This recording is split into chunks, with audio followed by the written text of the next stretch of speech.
বাংলাদেশের এক জনপ্রিয় উপদেষ্টা আসিফের স্ত্রী বাস্তবে কে জানেন?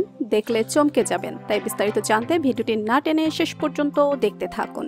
সুপ্রিয় দর্শক, আসিফ মাহমুদ সজীব ভুঁইয়া হচ্ছেন একজন বাংলাদেশি আন্দোলনকর্মী, ছাত্রনেতা ও বর্তমান অন্তর্বর্তীকালীন সরকারের একজন উপদেষ্টা।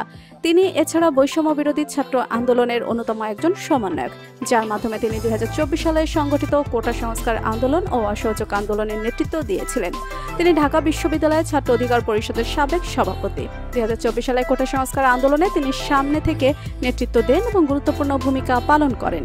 শিক্ষার্থী হত্যা ও বিনা বিচারে আন্দোলনকারীদের নির্যাতনের জন্য অতি মানবীয় ভূমিকা পালন করেন তিনি এবং তার সংগঠন বৈষম্য বিরোধী ছাত্র আন্দোলন। তিনি সহ উক্ত সংগঠনের আরও দুই গুরুত্বপূর্ণ সমন্বয়ক নাহিদ ইসলাম ও সার্জিস আলম মিলে সারা দেশে একযোগে অসহযোগ আন্দোলনের এবং পরিশেষে লং মার্চ টু ঢাকা কর্মসূচি সফলভাবে ডাক দেন, যার ফলশ্রুতিতে ক্ষমতাসীন স্বৈরাচারী সরকারের পতন হয়।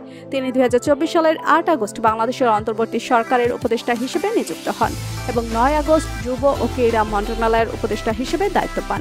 2024 সালের 16 আগস্ট তিনি শ্রম ও কর্মসংস্থান মন্ত্রণালয়ের উপদেষ্টা হিসেবে দায়িত্ব পান।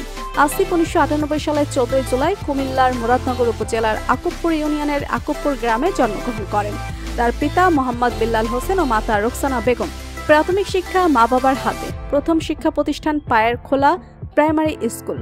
স্কুল শিক্ষা পায়ের খোলা উচ্চ বিদ্যালয় ও আকুবপুর ইয়াকুব আলী ভুঁইয়া পাবলিক উচ্চ বিদ্যালয়।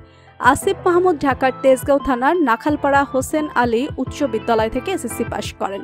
তিনি আদমজী ক্যান্টনমেন্ট কলেজের প্রাক্তন শিক্ষার্থী ও কলেজটির বিএনসিসি ক্লাবের প্লাটুন সার্জেন্ট ছিলেন। কলেজ থেকে উচ্চ মাধ্যমিক শিক্ষা সম্পন্ন করে তিনি বর্তমানে ঢাকা বিশ্ববিদ্যালয়ে অধ্যয়নরত।